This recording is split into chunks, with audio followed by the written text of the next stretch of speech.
3 વર્ષની દીકરી એવા અમારા સંજીભાઈ ગોહિલ,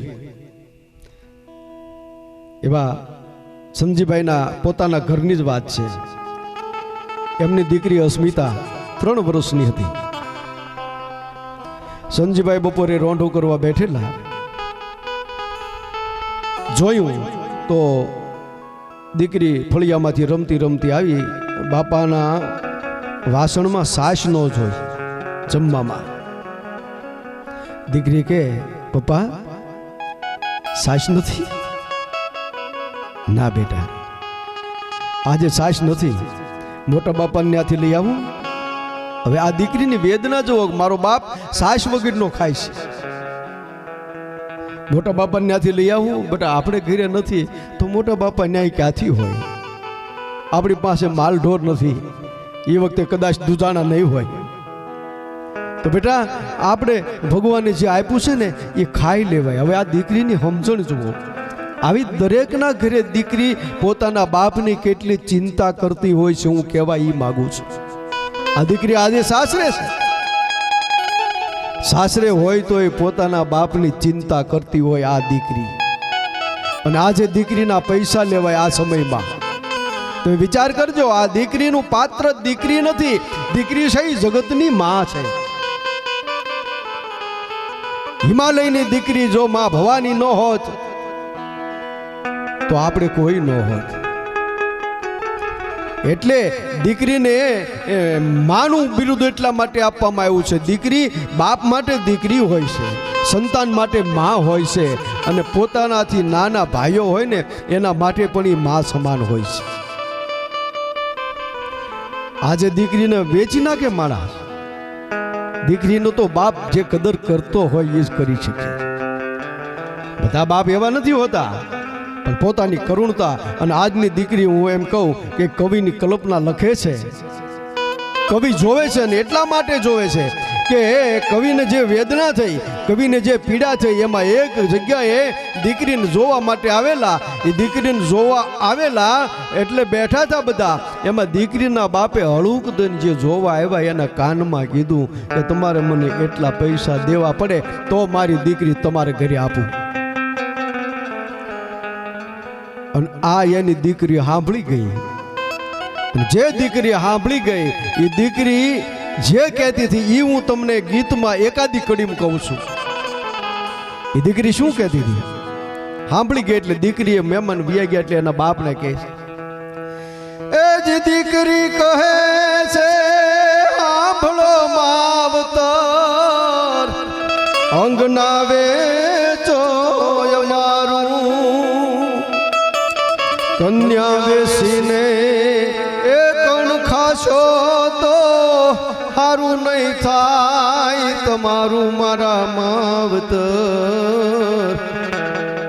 અંગના વેચો અમારું, હે માવતર અંગના વેચો અમારું. અને આમાં કોણ કોણ હતા? એ જી કાકા મામા અને ગોર ગોરિયા આવ્યા થઈને લૂંટારું. એ જી કાકા મામા ને ગોર ગોરિયા આવ્યા થઈને લૂંટારું, કન્યા વેસીને એ કણ ખાજો તો હારું નહીં થાય તમારું મારા માવતર, અંગના વેચો અમારું. આ પણ એક બનેલી ઘટના છે. જેમ સંજીભાઈની દીકરીની ઘટના બનીને એવી જ આ એક ઘટના છે. પણ સંજીભાઈ તો નિખાલસ હતા. કદાચ માથે પૈસા થઈ જાય, લેણું થઈ જાય એની બીક નહોતી, પણ હાહરિયામાં મારી દીકરીને કાલ કોઈ મેણું ન મારી જાય આ બાપને ચિંતા હોય. આવી તો મારા તમારા જીવનમાં અનેક ઘટનાઓ બનતી હોય.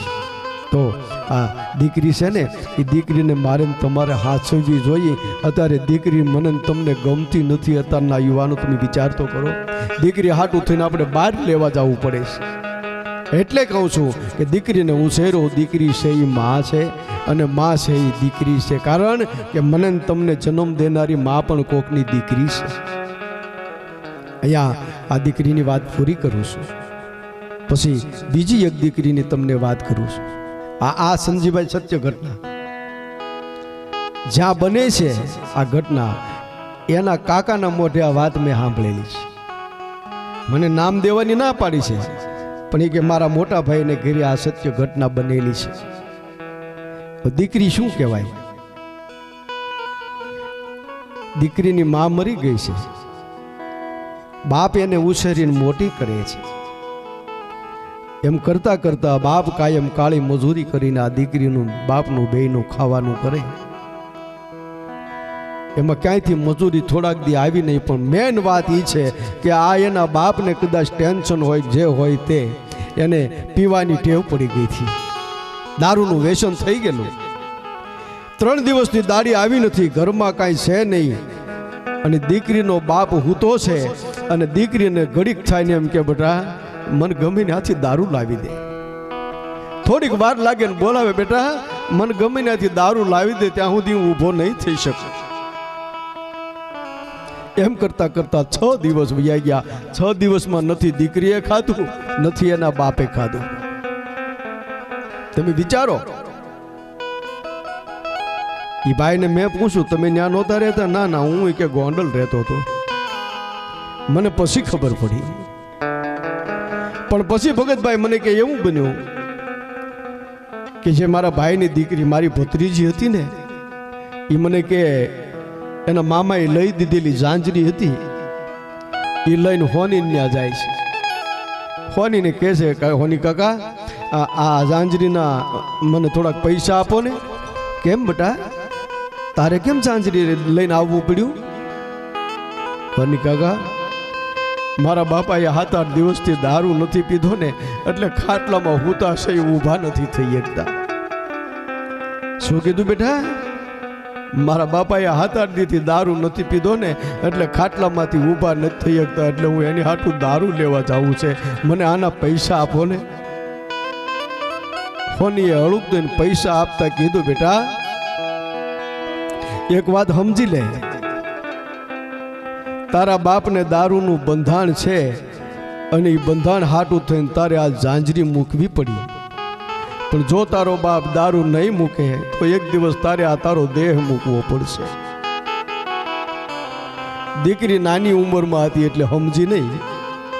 એ પૈસા લઈને પાછી ક્યાં દારૂ મળે એ ગોત્યું, એ દારૂની કોથળી લઈને પોતાના બાપ પાસે જાય છે. આવીને કે બાપુ હેલો દારૂ. બેટા પૈસા તો હતા નહીં, તું ક્યાંથી લઈ આવી? બાપુ મારા મામાએ ઝાંઝરી આપી હતી ને, હા એ ઝાંઝરી મેં હોની કાકાને મૂકી દીધી, અને હું દારૂ લાવીશું. બેટા તે તારી ઝાંઝરી વેચી નાખી? હા. પણ બાપા વાત કહું શું? હોની કાકા એમ કહેતા હતા બેટા તારો બાપ દારૂ નહીં મૂકે ને તો જેમ તારે ઝાંઝરી મૂકવી પડી ને એમ તારે તારો દેહ મૂકવો પડશે. બાપા એ શું કહેવાય? ત્યાં તો બાપની આંખમાંથી દડ દડ દડ આહુડાની ધાર થઈ, અને પોતાની દીકરીને 2 હાથે બાથમાં લઈ અને કોથળીની હામું જોઈ, અને એક હાથે કોથળી હાથમાં લઈ અને હામી દિવાલે ઘા કર્યો. બેટા આજ પછી દારૂને અડું ને તો મને તારા ને માં કુળદેવીના સોગંદ છે. વિચાર કરો, આ એક દીકરીની ઘટનાએ પોતાના બાપને દારૂ તો છોડાવી દીધો, પણ આડથી ખાટલામાં હૂતો તો એને આમ જાણી જાન આવી ગઈ, માલપા તાકાત આવી ગઈ. કહેવાની મારો ભાવ એ છે કે ખોટા વ્યસનો કરવાથી આપણા ઘરની બરબાદી થાય, એ પણ ન કરવું, અને દીકરીનું ખાસ ધ્યાન રાખવું. આપ સૌને મારી પ્રાર્થના છે. મારી કાંઈ ભૂલ હોય તો ક્ષમા કરજો. જય સિયારામ, જય સિયા.